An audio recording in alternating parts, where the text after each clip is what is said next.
Hi, my name is Hugo Prévost, and this is episode number 5 of SVGA, your favorite PC retro gaming podcast. As usual, I'm joined by my good friend Robert Hills over the power of the internet. Hello, Robert. Hello, Hugo. How are you today? I'm fine, thanks. How are you? I'm doing all right. A little warm, but otherwise okay. Yeah, eventually the summer will end, and then it's going to be minus 35 for 3 months. And we're gonna once again rile against the temperature as good Quebecers as we are, uh, and so yeah, this week is a special week. I think I can say this without a doubt. Last time we talked about Diablo, of course, and quite influential game, and this week I think we hit the mother load. I think we hit the jackpot because, what did we play this week, Robert? This week we played Doom and Doom 2 as well, but we Yeah, played Doom. we played Doom, exactly. There's an argument to be had about if Doom 2 is a new game or just an expansion per se of Doom 1, but this is really, really niche stuff, and I don't think we'll go that deep into that. But yeah, we played Doom. So Doom, the first-person shooter that came out in '93, and so I remember when we talked about Biomenace, our episode number 3. I've said that it was a bit weird that Biomenace came out at the beginning of '93, and then about 6 months later, you got Doom, which was a complete revolution of what has been done before in the field of action games. And so, yeah, this week we talk about it. It's I have to be honest, I don't really know where to begin. There's so much to tell, so much to say about this. Do you? Because wow, I'm really, I'm really looking at what way we could start to talk about this monster of a game. It's Really, it's it there. There's a lot. Well, why don't we just? I mean, to start at the easy part. It is probably the sort of first, like, real excellent representation of the first person shooter where like Wolfenstein kind of got the whole sort of mechanics and stuff going. This took it to a whole nother level. Exactly, and this is, I think, once again we've mentioned it before. The mid '90s, and I'm including '93 in the mid '90s, if you if you let me.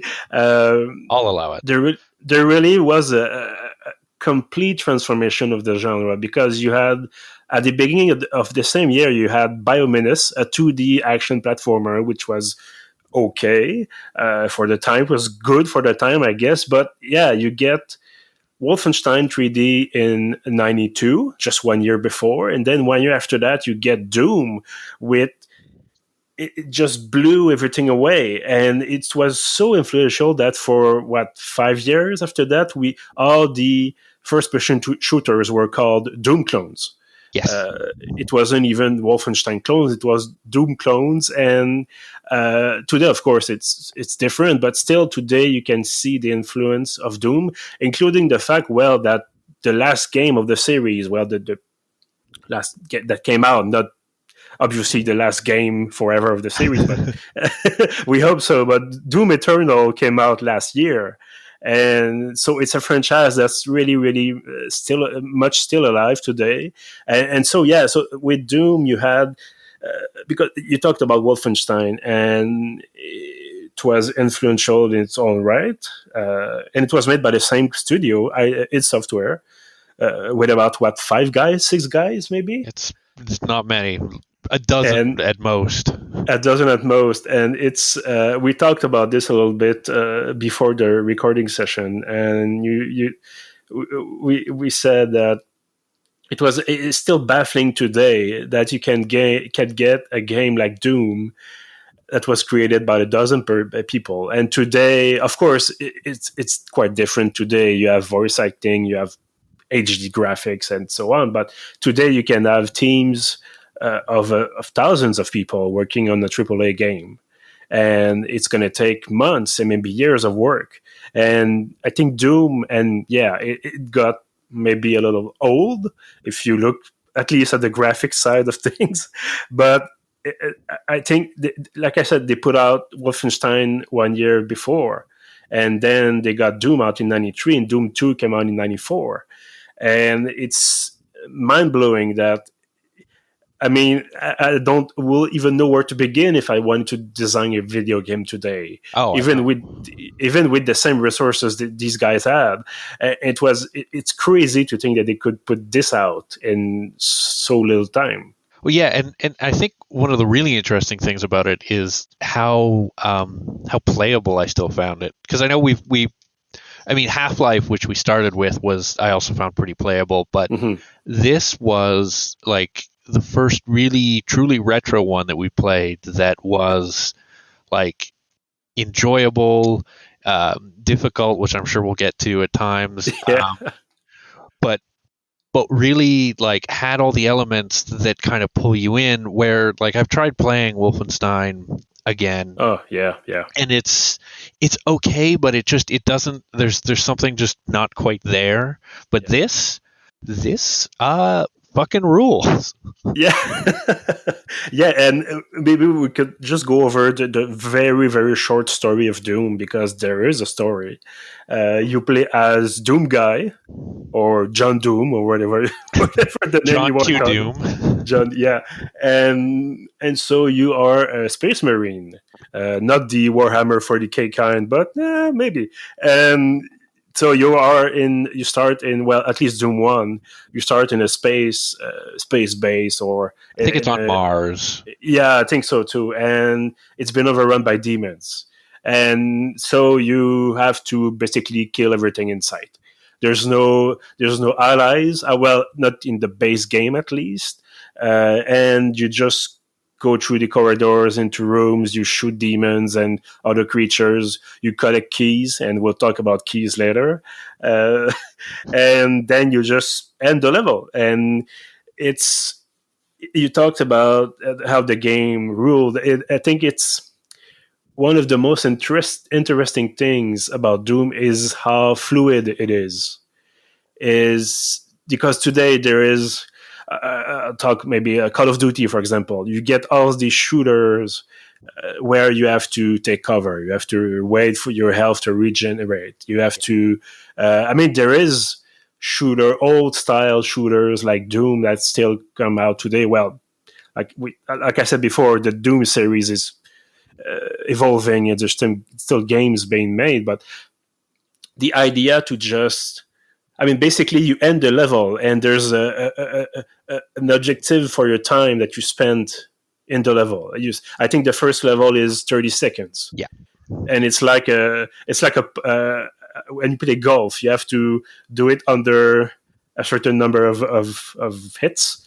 And then in Doom, well, you won't be penalized, but you get a little.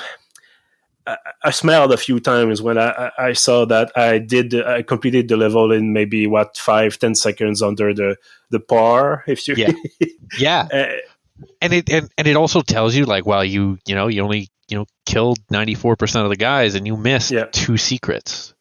yeah, it's really, really. I mean, there's no score, at least, because there was a score in Wolfenstein 3D the year before. You collected shiny things, and it gave you 5,000 points. What do they give me? Nothing. But now it's just being. You can be smug if you kill all the monsters, you find all the secrets, and you do it under the preferred time. I have to say I didn't find all the secrets.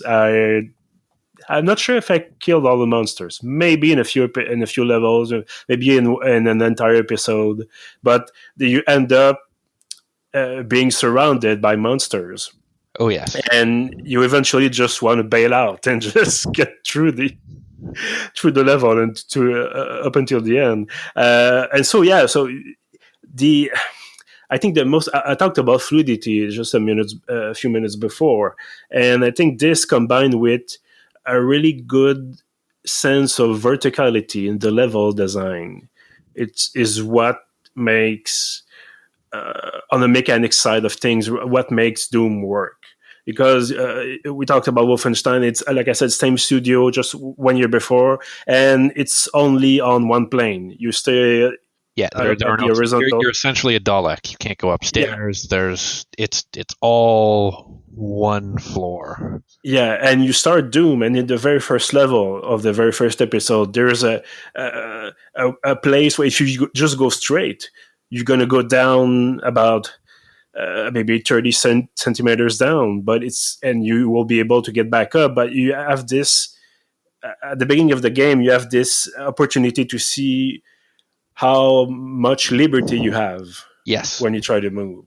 And I think it was also one of the, maybe not exactly when the game came out, but it was at the time that the arrows, the control scheme with the arrows on your keyboard was beginning to shift to WASD, which are the four keys used still in use today to control a character in a first person game. And so it was starting to go from using the control key and the arrow keys to move and to shoot to using WASD and the mouse. And this opened the door to, once again, more fluidity, more speed, more action. And so, yeah, you're in this world where it's you're always fighting, and it's to be able to, even today, even 27 years later, oh my god, Ooh. oh my god, uh, Ooh. to still be able to I played a bit of Doom, I guess 2 days ago, and to still be able to drop in a level and to see a dozen monsters or so, and to start shooting, strafing, running, and just to be enthralled by this movement. And it's so intense, it can get so intense that you forget that the game is 27 years old. It's true, and there's something really satisfying, and I think this is really where it started. But like a shotgun being Oh god, the yes. ultimate sort of all-purpose weapon, like the both shotguns. There's the shotgun and the super shotgun. Was the super shotgun just in Doom 2? Anyways, I think so, yes. they both, like, it's just a very satisfying experience to just run around shooting monsters with a shotgun. In a way I hadn't really expected and kind of forgotten, because the way that shooters are now, there's pellet spray and maybe it's a slug shot or whatever. It's all very complex. This is very simple. If you're pretty close to on target, it's just monsters exploding. Yeah, and there's some blood and there's some gore. Every monster has one or two death animations. There's a scream sometime too, and it's really. I think when it came out, not only did it have a satanic theme and with satanic imagery and all the more you progress, the more it gets red and dark and scary. But yeah, you have all these monsters with fireballs and explosions and basically teeth that want to take a bite of your face. And Oh, did you ever and get ripped in half by one of the big, like, yeah, Minotaur ones? yeah. I think I got every death possible in Doom, and so yeah. So you have these weapons where you talked about the shotgun. It's so satisfying. The sound, you can almost feel the recoil, even though it's a video game. Yeah. But and you have the reloading animation, and it's even better when you use a mod like Brutal Doom, and we'll talk about mods in a few minutes. And so yeah, you're there and you progress and you get the rocket launcher and you get there's even a chainsaw. You can cut your enemies in half. I mean, today it's a bit. I mean, you presume that you'll get powerful weapons when you play an action game. But when you think about, for example, Wolfenstein, and I'm sorry if we're always coming back to Wolfenstein, but it's the reference for this kind of thing just before Doom came out. And yes, you have powerful weapons. You have chain guns, and I think you have a rocket launcher at some point. I But think it's so. there's the way that the power of these weapons is demonstrated on the screen in Doom that makes all the difference. Yes, yeah, it's very much it's quite visceral, and I was actually I don't want to say surprised by the gore and so on, but like I can see why in the '90s people freaked out about video games. It was like, wow, okay, yeah, this is a step up from what people I think were used to at the time, and and in that sort of like there's multiple deaths for different creatures and so on. Like some of them are like, wow, you're just plastered all over the wall. Yeah, exactly, uh, and so you. I want to ask you about the way that the imagery. Were you scared at times? Were you did you find that it was maybe too much sometimes? Um, I don't think so. Not in the sense that I was scared of like ooh like spooky imagery, but I was occasionally given like a quality jump scare where something was in a dark corner that I couldn't see, like all of a sudden is slashing my face, like oh shit, that kind of scare I got. Like I Um, oh, the sorry. sort of not to worry. It's the sort of like the satanic imagery that the gore and stuff was actually a little too cartoonish to. But I mean, that's 27 years of desensitizing hyperviolence has that effect on you. Yeah, and it's so. I mean, yeah, it's over the top at times that it's almost funny. But yeah, you talked about jump scares. There's a lot of traps going off. You push you activate a switch, and a wall will come up, and there's going to be a dozen enemies behind it. You're going to have to dodge projectiles. You're going to have to dodge, and it's really interesting to see. There's a huge following for Doom, obviously, but it can be so precise and so. Uh, there's a way, for example, I'm sometimes watching reviews of retro games on YouTube, and there's this YouTuber guy who talks about, oh, there's hit scanners and there's other kinds of enemies in Doom, and you have to take care of these first, and I was playing the game, and yeah, you go in guns blazing. That's the concept of the game. But there's when you progress past a certain point, maybe past the first episode, the first set of levels, you get to a point where you really have to be tactical about Yeah, how you play, because if you go just straight up and shoot, you're gonna die, and you have to use corners, you have to prioritize certain enemies, you have to try to get them to fight each other. There's really a way, even with the most of the most basic of AIs, uh, 27 years ago, you still have a way to be strategic about the way you go through these levels. yeah, that was one of the interesting thing I found myself was like really quickly going into like, oh geez, I just entered a room and there's a lot of guys, so I bob in, I shoot, and then I try and maybe get around behind them and shoot them from behind, and like flanking and all this like tactical stuff that you usually like would consider more of a modern thing with more modern AI that's trying to do the same thing to you, but it's actually quite necessary even in this where it's just a bunch of demonic zombies coming at you. Yeah, and of course you don't have all the fancy movements that you can do in a shooter today. You cannot crouch, you cannot aim down the sight of your weapon. Well, it depends on the what kind of the game you what kind of what kind of mod you're using, for example. But when you play the base game, it's a bit static, Yes. and that's okay because it was made like this. But yeah, you cannot wall jump. You cannot. It's really you're on the floor.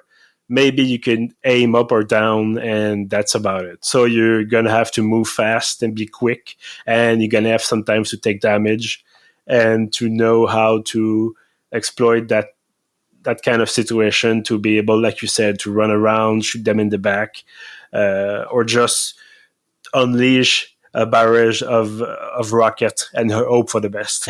Yes, that was another thing that surprised me, or at least that I'd forgotten, is that like firing rockets is not something that you you have to fire them a little indiscriminately, but you also have to be careful with them. There's a skill there that Yeah. you kind of lose when you most of the games you play now don't have 40 rounds of rocket ammunition that you're just firing off willy nilly. And yeah, there's some also, of course, splash damage. So you have to take that into account. Is there really a way to? Of course, I don't want to pretend that I'm a pro Doom player. Absolutely not. But I mean, you can still beat the game if you know a bit what you're doing. Of course, I'm not playing. I have to say, you talked about briefly about difficulty, the opening of the episode, and I think that's the right time to talk about it because it's hard. Yes. It's really it kick. I mean, I'm playing at the second easiest level of difficulty, and I'm sometimes getting my ass kicked. So and it's really something. I mean, like I said today, you of course you can. There's some difficulties in games, but when you take a shooter, for example, you can always crouch and wait for your health to regen and get back up again and start shooting, unless they use grenades on you, for example. But in Doom, I remember a moment where I went all the way at the end of a corridor. I killed, I think, a Hell Knight, and it's this towering creature that shoots green balls of death, basically. Yes. And so I killed him, and I went through I went into the room where he was, and then the wall comes up, and there's three more Hell Knights, and I'm like, oh shit! And I just started running at the other side of the room and then took out my rocket launcher and started to try to kill them at a distance. And there's these surprises. There's these traps where you don't have the option to not activate the trap, and it's really there's really a feeling that you're alone against a horde of demons. Yes. Yeah. You at no point feel like there's someone looking out for you or whatever. Like I know you play a lot of, if you play a lot of shooters now, and I think this is something one of the designers, John Romero, has talked about on Twitter a few times, but how sort of when you play a game now, it's very linear. Like Yeah. the game kind of takes you through a story, and this is very different where it's just a bunch of levels that they've designed kind of like mazes. And I don't know about you, but I had forgotten what it was like to be lost in a shooter. It's yeah. It was an interesting feel. It was like, oh, I remember this, because it's not something that you encounter anymore. It's getting lost, because there's a hint, there's a map, there's some kind of tool tip, or like things will flash or whatever. But this is just like, no, you have to walk by that door you can barely see 8 times until you realize you're an idiot, and then you go through. I mean, there is a map, and you can use it. I used it. It happened a couple times, especially in the later levels, where okay, I've gone through most of the level. I've killed all these demons. It was quite intense, and then where's the damn key? You need the blue key, Right. you need the red key or the yellow key or whatever. And then so I have to backtrack. I have to open the map to see, is there a place that I didn't explore yet? If so, I have to go there. Maybe, like you said, there's a door that I missed, and so there's a few times where you lose this impression of being cornered all the time. Yes. You killed everything, and then I have to fetch something, an item. I have to find a key, and I understand where this comes from, and I know that if they had only made linear levels in a straight corridor from point A to point B with demons in the middle, it would have been so boring. But Yes. there's sometimes, especially in Doom 2, I think, where you feel that it's made to get you frustrated, and it's made to makes you think, oh, I should have bunny up there, and or I should have activated this thing that I didn't know being was able to be activated. And so like I said, I used the maps a few times to try to find my way. But yeah, most of the times it's get in the room, shoot everything, try to survive, reload, and rip and tear, like this, as they Yes. say. Um, I want to hear you about on the music side of things, because there is a soundtrack for Doom, and it's maybe not as present as it was in my recollection of the game.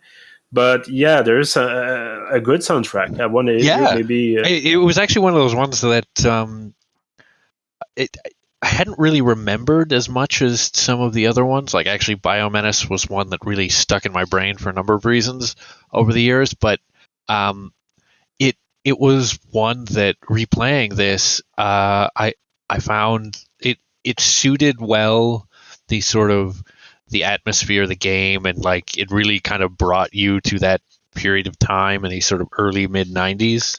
Yeah, and I've heard that they were inspired by metal bands. They listened to metal all day while programming the game. So basically, what you get is, I think, a midified version of Metallica and other bands, Oh yeah, and you can definitely feel that. and it's quite good. Yeah, it's MIDI. It's not that the best quality of music, or it's not the music that has the most depth, of course. But yeah, it really fits the atmosphere.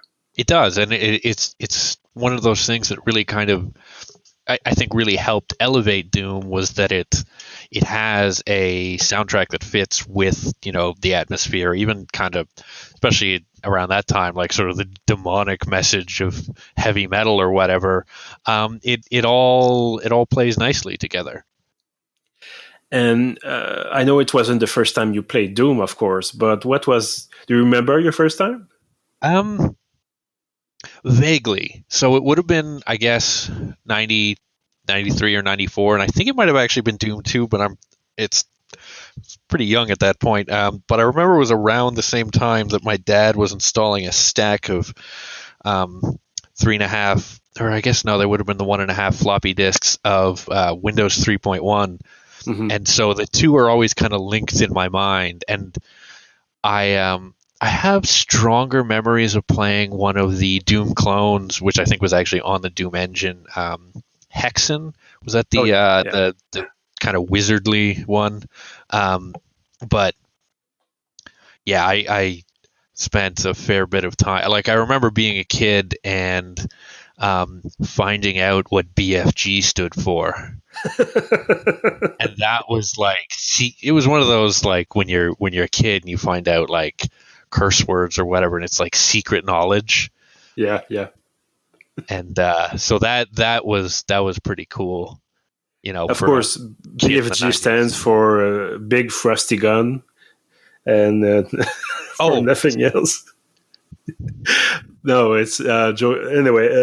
It was a bad bad joke. But yeah, I think my first experience with Doom was at a friend's house, maybe in 95, 96. I don't know, and he had printed a list of the enemies in Doom and the way to. Was it the enemies or the weapons? I don't remember, but yeah, the list. I think it was a list of weapons and the effect that they had, the enemies that they were the best against, and so on. And especially remember that mostly remember the first levels. Yes, because yes. you never really play, as a kid at least, I never really played an entire episode of Doom. It was maybe 2 3 levels, and then you die, or just your dad say, oh, it's you're not the appropriate age to play Doom, or you have to do something else. And so just I mostly remember the space station levels, the what's it called, UAC, that's the name of the company. Yes, I think uh, so. and it reminds me of Weyland Yutani in the Aliens franchise. Oh, yes, of course. Basically, an evil company that is I think they're super supposed to powerful. be experimenting in sort of teleportation technology, Yeah, and and then they that's how open they a portal to hell. Yeah, whoops, open the gates of hell, and it's up to you, like poor subcontracted space marine or whatever. yeah, and so that, and when I've discovered that after the first episode, you slowly get closer to the gates of hell, and then I mean, the third episode of Doom is called Inferno, so basically you're in hell, and it's really, I never went that far before. No, I think I think I did go that far, but I didn't get there on under my own steam because Yeah. this was also the era where cheat codes were very important and stuff Oh like yeah, God mode, where you could not just kill everything and not be killed and have unlimited ammo, but also just like fly and clip through walls. And yeah. so That those was a good parts time. were familiar in very sort of like, oh yes, I cheated my way here kind of ways. But And I think one of the other explanations as to why I mostly remember the first episode is that the game was mostly distributed as shareware. yes, It's something that doesn't exist anymore. I not mean, in not in any real sense, no. yeah, I mean, you get demo versions sometime, but it's not really the same thing. And so, yeah, shareware was the idea behind that. Was there was no network distribution network for gaming, I think, in the early 90s. And so the studios just mailed CDs or diskettes with the first episode. Was it the entire first It episode? would usually be the entire first episode. Like I remember in, well, the ones I remember really clearly is Duke Nukem 3D, for example. That first episode you'd get, and I think they not only would they mail them, you could go to actual physical stores. And I remember there'd always be a rack of discs or later CDs of shareware that you could pay $2 or $3 for, like really really cheap. Basically, you're just paying for the packaging and the disc itself Yeah. to get the thing. And even some bulletin boards, you could download certain things. But bulletin boards, I wasn't the one doing any of the downloading. That would have been my dad. And so like the actual how that functioned, I don't really have any clear memory of. Mhm. And so, and then you finish the episode, and then there's a screen asking you for 29.99 or whatever Yeah, the price send it it was to. to PO box, Yeah, whatever. send it by mail. Write a check and send it by mail just to be sure it's a 90s. And reminds me of these TV ads where there was a countdown, and so, oh, you only have 20 minutes to call. And it's like, there's no way you can know when the ad is on TV. There's no way there's someone in the call center, Greg in the quotation marks there, is gonna tell you, "Oh, it's you're 2 minutes late. Too bad." I mean, it's and but yeah, that was the kind of thing that we had in the 90s. Long TV ads where you could buy a set of kitchen knives or whatever it was, and yeah, or you could buy a video game over the mail.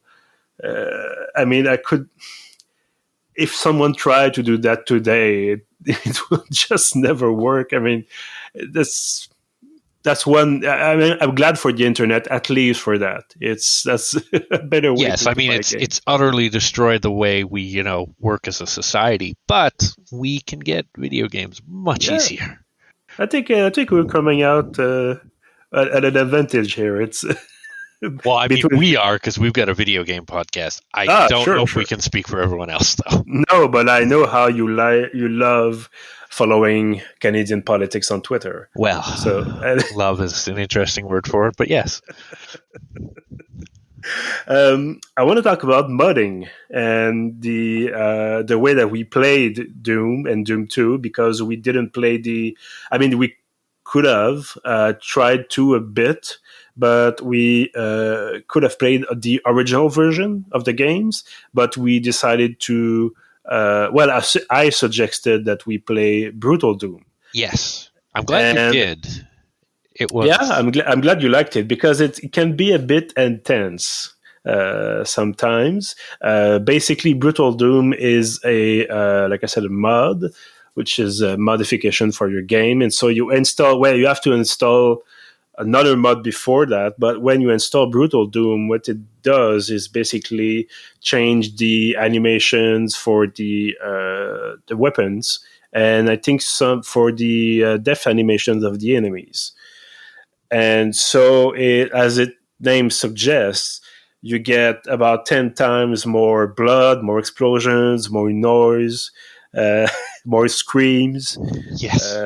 and it's awesome. It's There's really no other, like, it's really in a, sadistic way or whatever, but it is truly awe-inspiring, the level of violence it brings out. yeah, and there was a. I don't remember which level it was. I think it was in Doom 2, but you get into a room where there's a bunch of Hell Knights, which are huge and powerful and tough and so on. And there's a Cyber Demon, which is usually the end game boss for Doom. Am I wrong? I Might don't have know. been.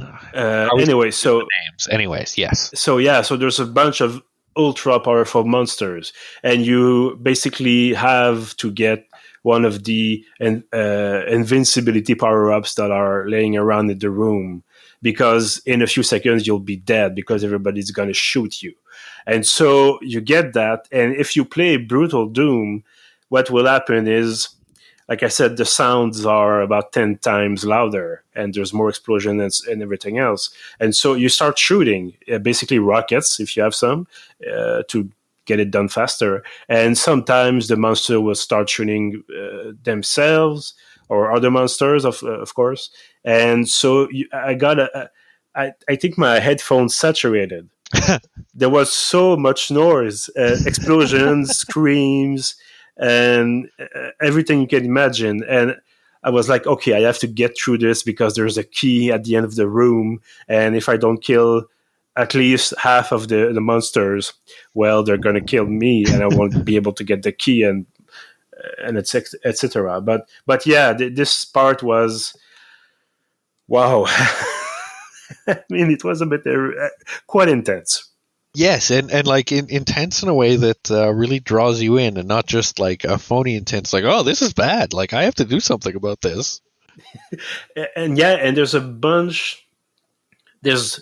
tens of maybe hundreds of mods available for Doom, because it's still a very active scene today, and there's a way, there's a difference to make between mods, proper mods, which are like I said, going to modify the game, give you extra weapons, change the monsters, and so on, and what they call WADs, which are basically maps or map packs, where so you can decide to play. Basically, Doom is a WAD, which is a bunch of maps, and you play one after the other, and that's it. And you can there's thousands of WADs over the internet, free, of course. And so you get it can be on only one map. It can be a bunch of them. I know of at least a one. I don't want to say Twitcher because it's so horrible as a name. But yeah, a video game player on Twitch who at least twice a year is going to make a contest. So you design your own map for Doom, and he's going to play it. He's going to wreck them. And so it's 2019 or 2020. There's still people making maps for Doom. How cool is that? It's for a game that was so big and so influential, the fact that it still has that presence, and it's not there aren't as many people playing Doom right now as there probably are playing the latest Call of Duty or whatever Sure. at this very moment, but there is still an active community where you can play Doom on not at like a true 1080p, but you're running it at it's properly run across your monitor and everything, and you're playing a level that someone has recently made. It's a testament to how well the game was made, in the sense that it is not just sort of structurally sound, but it is playable and interesting and enjoyable as a just platform to game. And you can also play in multiplayer. We wanted to try it. We did not have the time to do it because, well, Unfortunately, scheduling. yes, real life got intruding on that, but but there is once again a very active scene if you want to play Doom in multiplayer. Once again, you have to. I mean, you could try. I don't know if you could try it directly through Doom 2 because you cannot play Doom 1 in multiplayer. But with Doom 2, you can. But I think with the modern systems, you have to install a thing called Zendronum. We're going to put some links in the article on PF.ca for everything for Brutal Doom, Zendronum. If you want to buy the game, of course, you'll have everything you want.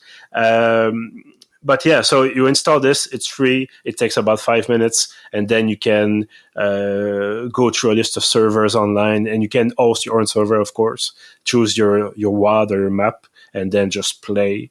Because I don't think of course, the multiplayer module 27 years ago, 26 years ago in that case, wasn't made for local area networks, for example, or just high-speed internet. no. So I doubt you still have your modem with you or your...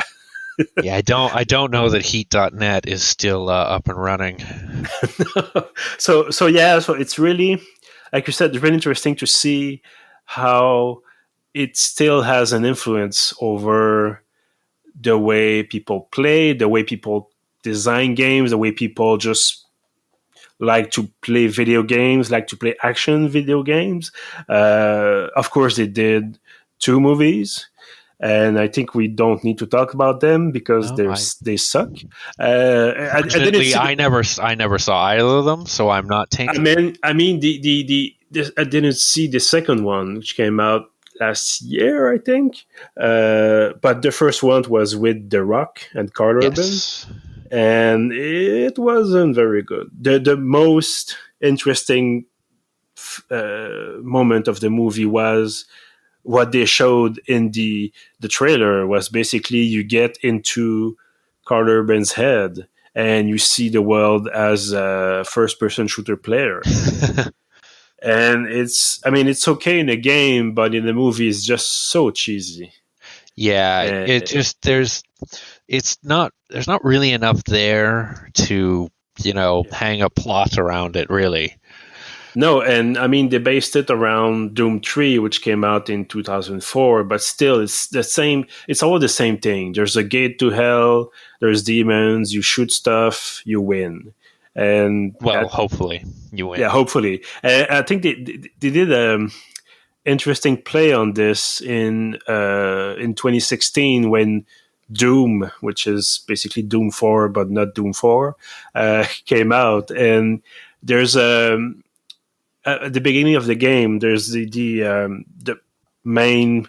It's going to be the antagonist, but yeah, spoiler alert. But yeah, eventually, so he starts doing some exposition, starts explaining the plot, basically. And your character, which is John Doom, just takes the screen where this video was playing, explaining the lore, and just turn it off. Not really turn it off, turn it around, just to not hear it anymore. So they know that the objective of the game is just to use your weapons, and you don't really care about the plot. No, it's not a game where you're worried about the details of the sort of motivations of Doom Guy. his inner psychology, whatever his father may or may not have done to him as a child, doesn't really come into it. I mean, he's in the army, so maybe there's something there, but we I don't mean, need to know. maybe he's just following his father's footsteps as a, Yeah, space contractor marine, and yeah. this is what his father did, what his father's father did, and he's carrying on the proud tradition of marching into hell with a lot of guns on his back. And that's another interesting thing because today's shooter are limiting want to be realistic, I guess, and they limit you to two or three weapons at the same time. And I don't know why. I mean, I can understand in Call of Duty where you are shooting Russians in the Middle East, but in Halo, when you're in space with other spacefaring species, and then you only have two guns. I mean, why? You're a super soldier. I mean, come on, man! Don't you have the strength to carry at least one more gun? Anyway, it's not. Well, we wouldn't want to suspend, we wouldn't want to ruin the suspension of disbelief while people are playing. Whoa, 3 guns? I don't know about this. Yeah, I mean, they can fly faster than the speed of light, but three guns? Come on. Really, really cracks that fourth wall. Yeah. Speaking of fourth wall, as we said, we've played Brutal Doom, which is going comes to enhance not only the violence but also some graphical aspects. And there's a. Did you feel there was a point where maybe looking around or moving around, you said, "Okay, I see the graphical limitations of the engine." Yeah, especially if you look up. Yeah, It kind of things stretch weirdly, and you gotta try not to focus your eyes too much because your brain's trying to compensate for something that it can't. yeah, It was really something meant not to be moused in the same way that games are now, and it's not really rendered in sort of a modern way. mm-hmm. But it again, playing Brutal Doom with the full screen and everything, I found surprisingly, as long as you weren't looking too far up or too far down, worked pretty well. Yeah. And I think so too. I mean, there's a certain charm to a certain old feeling where okay, it's old textures, it's old. It's the enemies are sprites; they're not really 3D, and so on and so on. But I wouldn't want to play Doom. I mean, the original Doom, not the 2016 version. Obviously, I'd want to play the 2016 version with the 2016 graphics, but I wouldn't want to play Doom 1 with RTX lighting and full 3D graphics and really feel that my GeForce 2060 is starting to melt in my PC case. That's not what I want because I mean, I haven't played Doom Eternal, the one that came out last year. I saw some Let's Plays of it, but I feel like it's not that it's not a good game. I'm sure it's a great game, but I feel like it's burdened by its legacy, maybe, Yeah.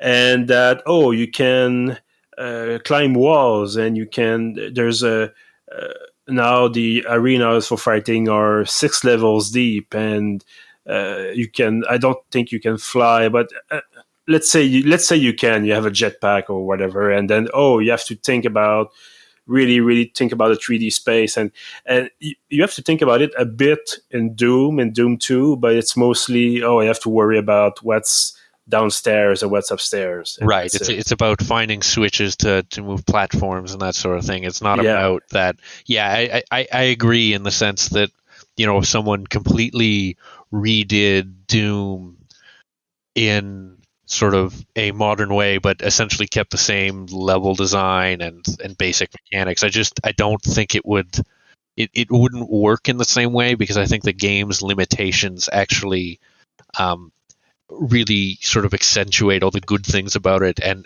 keep it it restrains it in a way that I think works really well. Yeah, and again about Doom 2019, Doom Eternal, they tried to force you to be creative with your weapons, so they limited you to a certain numbers of ammunition for each weapons type. So you cannot carry around 100 rockets, or Right. but in Doom, there's the first one, or the second one, or whatever. There's a satisfaction where there's a room full of monsters, and then you just get out your chain gun or your plasma rifle and just start shooting. Yeah. And you have 600 rounds, and everybody's going to be dead before you go through your rounds. But oh my God, is it fun? Is it Yeah, there's something satisfying to just destroy everything? absolutely. The chain gun in particular has a certain just like, oh, I've only used 100 bullets. I can keep doing this. Just let it rip. Yeah, of course, and especially if you use Brutal Doom, you have to you see the casings everywhere. You see when you use the assault rifles, you have to reload, so you're gonna drop some magazines on the floor. Same thing with the shotgun. Yeah, the shells smoke a little bit too. It's Yeah, exactly. So it's really a little nice touch. It's not too much. no, it's and they're all still sprites, which I think is what really makes it work. Is it's additions. It just adds a little bit more to the world without trying to over modernize it, because it's not a modern game. But it fits very well in the sort of time space, and it achieves exactly as much as it wanted to. And that's something that the newer things they respect it, and it works because of that.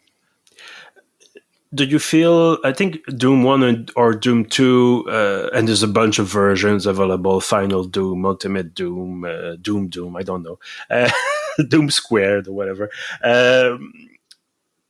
Usually on sale for about $7 to sometimes $15 online. Do you feel that it's a good value for the game, or do you feel that it should cost about $2 and that's it?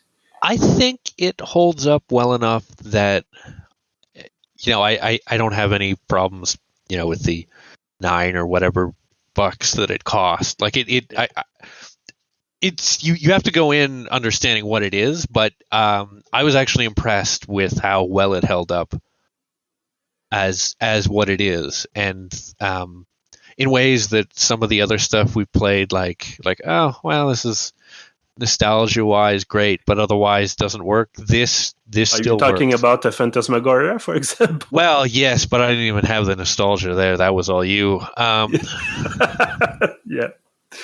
Not that I haven't forgiven you already, but One day. we'll see. But yeah, I understand what you mean. I mean, you you can't go in. Maybe someone would go into this blind and don't. I mean, while then listen to the podcast, but whatever. I'm glad this person did it. If he Yes. did that, really never knew anything about Doom, and then there's an interesting podcast that came out. But yeah, you can go into blind.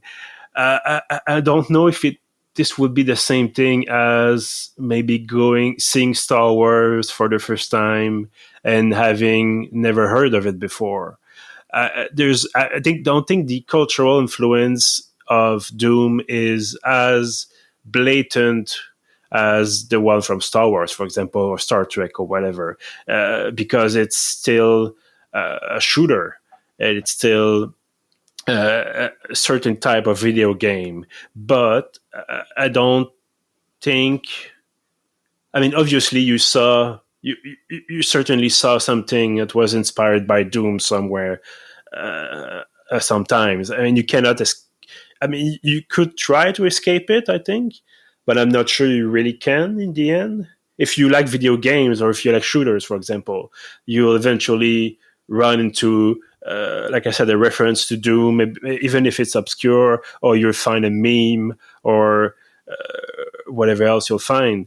But I think, like you said, if you know a bit about the game, if you played it before, maybe 27 years ago, uh, and if you want to give it a go, I mean, it's gonna run on basically anything. I saw a YouTuber play Doom on uh, a photo camera. So I have seen someone made a version of it for if you've got a Mac laptop with the sort of touch bar thing that replaces all the function keys. yeah, Someone made a version of Doom for that. It wow. is everywhere. I mean, I don't know why you'd want to play on a narrow sort of quarter-inch strip of touchscreen, but if you Yeah. wanted to, you could. I mean, I remember having an MP3 player where you could flash basically flash not the BIOS, but flash the operating system that was on the thing, and you could install Doom. It was in black and white. You didn't have any music, but it was still Doom on an MP3 player. So yeah, it's like you said, it's everywhere. It's run on what, one diskette for the shareware version, I think. Probably. Yeah, I think most things at that point were one. Two was a bit much for shareware. Yeah, and so 30 years later, to have a game that's going to take you a few hours to finish, maybe, if you really want to be thorough, if you don't die too many times. But yeah, so maybe $15 is a good price. Yeah. I mean, there's usually sales and so on and so on. But yeah, it's better. I think it would be better to spend this on a known good game than to, oh, I'm gonna buy the next Ubisoft AAA climb this game. Yeah. And so, I mean, I nothing really against Ubisoft AAA games, but yeah, there's you can want to go back to the classics sometimes. It can be helpful. Yeah, and it's surprisingly quite enjoyable. Like it was a well-made game then, and you can still feel that playing it now. I mean, like I said, I had a bit of frustration looking for keys, looking for doors. But if you take that 5% aside, 95% of your time is going to be quite awesome. Yeah, yeah, and even those getting lost parts, there's a certain nostalgia in the way of things have just they're different now, but Yeah. it's not too frustrating. Although sometimes you do feel pretty dumb. Especially when you can't remember what the map button is and you don't bother to look it up until your podcast host friend reminds you. Yeah, that's a tab button usually. Yep. I bet it is. Well, Bet it is. yeah, so this was Doom. We certainly will have more to say about it, but I think maybe it's for another time. It's almost an hour already, so I think it's time to say, well, Robert, thank you very much for being here today with me, for having played Doom once again, quote unquote, with me.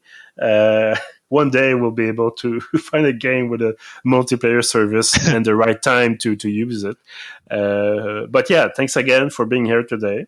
Oh, it was my pleasure. It was this was a good one, and yeah, I'm glad we went down dooming. And for everyone that's listening, of course, thank you very much for being here. Also, if you want to listen to our other episodes, including the excellent Biomenace. No, I'm joking. If I mean, we talked about, like we said, Half-Life. We talked about Phantasmagoria, Biomenace. We talked about Diablo last time. So if you want to have a listen, you can find everything on pf.ca. We're also, of course, on SoundCloud. We're on iTunes, on Spotify, and basically everywhere where you can get podcasts. So until next time, bye-bye. Au revoir.